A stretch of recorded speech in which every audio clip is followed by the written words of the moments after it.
You wake up. Your phone is already in your hand. You didn't decide to scroll, it just happened. A moment later, the command to stop feels weaker than it should. Nothing breaks, nothing collapses. Authority fades quietly. And that moment matters more than most people realize, because the problem is not resistance, not distraction, not even lack of effort. It is a broken chain of command. In this video, you will see how a mind is rebuilt the same way a warrior restores command after defeat. Not through motivation, not through emotional force, but through structure, hierarchy, and relentless training that makes hesitation structurally impossible. Miyamoto Musashi never wrote about productivity. He wrote about command under pressure, and if you strip his words down to their structure, a system remains. You believe you are deciding. But in the next chapter, you will see who is actually issuing the orders. Chapter 1. When command stops being absolute. The collapse of authority did not arrive as a crisis for Daniel. It revealed itself through repetition, through mornings, afternoons, and evenings that appeared functional on the surface, but felt hollow underneath. The alarm rang, Daniel woke, and nothing followed.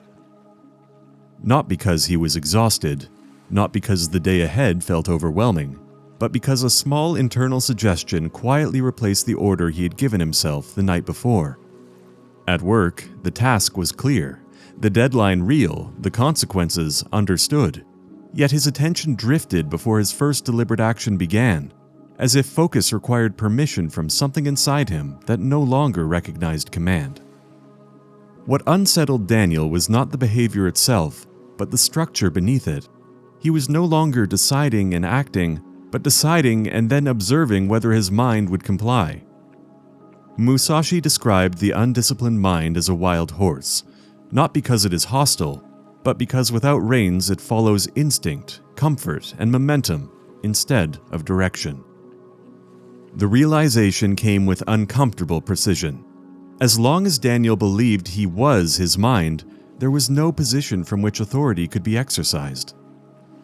Authority requires distance, what Musashi described as mastering the kokoro, the seat of the mind that must be commanded, not inhabited. That night, Daniel stopped explaining, motivating, and persuading himself, and issued a command stripped of justification and reward. Sit still. 5 minutes. No movement. Discomfort arrived immediately. Restlessness, impatience, irritation. But Daniel did not respond to it, negotiate with it, or attempt to suppress it. He simply maintained the order. And for the first time, his mind complied, not because it agreed, but because resistance achieved nothing. Musashi's logic is brutal and simple. A craftsman who cannot control his tools produces nothing, and a warrior who cannot control his mind dies. When the tool disobeys, you correct it immediately, and when it obeys, you reinforce the hierarchy until obedience becomes the default response. Authority can be recognized, but not yet sustained, and the moment pressure increases, you will see how fragile it still is. Chapter 2. Forging Obedience Through Controlled Pressure. Early success created a dangerous illusion that authority, once established, could be expanded without consequence. Daniel escalated too quickly. Long hours of focus, immediate lifestyle changes, total compliance expected from a system that had only just learned hierarchy. The result was not progress, but rebellion. Loud, exhausting, and demoralizing, marked by mental fatigue and a creeping doubt that the structure itself might be flawed. Musashi warned against this exact failure. Steel forged too quickly shatters because strength is not demanded, it is accumulated through repeated exposure to controlled pressure. This is the logic Musashi applied to training.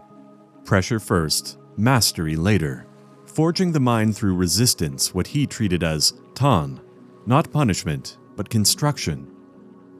Daniel adjusted. Commands became smaller, unavoidable, and absolute. 5 minutes of focus fully enforced, then 10, then 25. He refused to increase the load until the current command was obeyed almost automatically. Not perfectly, but reliably. The way a blade is tested again and again before the next strike is allowed. Each successful command reinforced the same lesson. Resistance does not alter outcome, and obedience ends discomfort faster than rebellion ever could.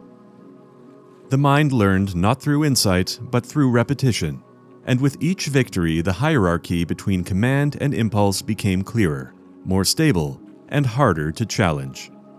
Daniel believed the structure was finally holding. Open resistance is not the greatest danger.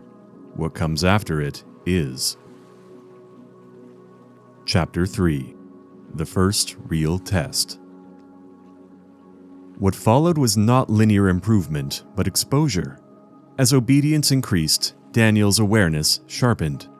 He began noticing how often his mind had been issuing micro-orders for years. Subtle delays, harmless indulgences, reflexive distractions that once passed unnoticed but now revealed themselves as the quiet architecture of disobedience. The urge to postpone a task by 5 minutes, the reflex to check something unrelated before starting, the habitual reaching for stimulation whenever silence appeared.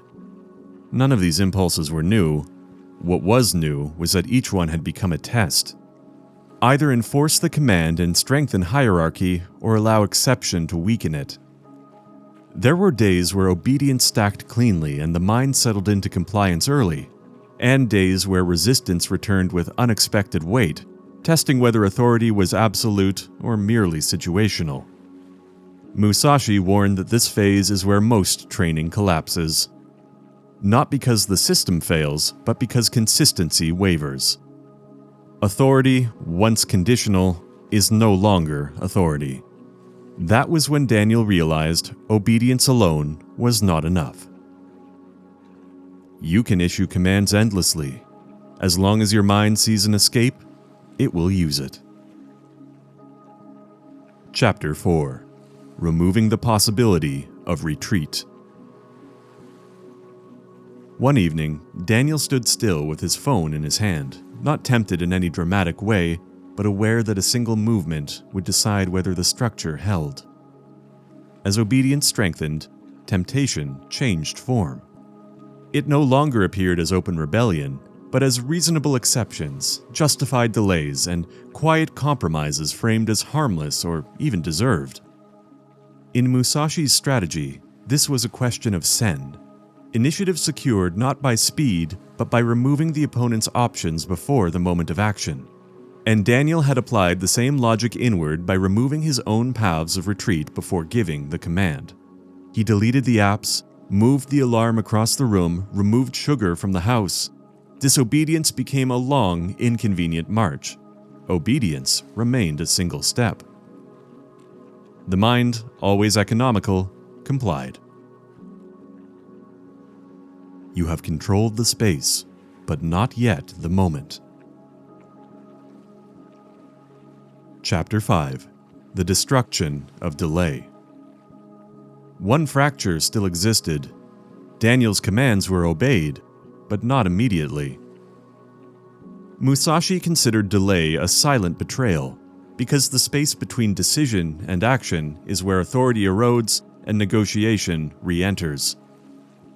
Daniel trained immediacy. Command issued, 3 seconds, movement. He used a rule Musashi would recognize immediately. The body moves before the mind begins its debate. 1, 2, 3. Musashi trained this as immediate execution, sokushin, because the gap between decision and action is where command decays. If he had not moved by the 3rd count, he treated it as disobedience and punished it with repetition, not emotion. The same command executed 10 times until the mind learned a clean equation. Immediate obedience costs 1 action. Delayed obedience costs 10. Over time, movement preceded conscious debate. Action no longer required emotional readiness. Now it becomes clear why some people fail repeatedly, even with discipline. Chapter 6: Ending the Internal Civil War. The final obstacle was not resistance, but division. One part of Daniel wanted growth, another wanted comfort. Musashi resolved this not through balance, but through hierarchy. Values were ranked, not debated, and once hierarchy was absolute, conflict dissolved because outcomes were already decided. This unity is what Musashi pursued through discipline and solitude. Ishin, one mind without internal factions. The mind stopped arguing because it had nothing left to argue for. Obedience became natural, not forced. Here, the fight ends, and something unstoppable begins. Chapter 7: When Obedience Becomes Silent. The most unexpected change was not behavioral, but perceptual. Situations that once felt demanding no longer carried the same weight. Not through ease, but through the absence of internal noise. Decisions no longer required emotional preparation. There was no need to feel ready. Command led, action followed. Musashi wrote that the highest form of mastery is when technique disappears, when the sword moves before thought, not out of impulse, but out of alignment. The mind stopped presenting alternatives because alternatives stopped working. What once felt like discipline now felt like silence.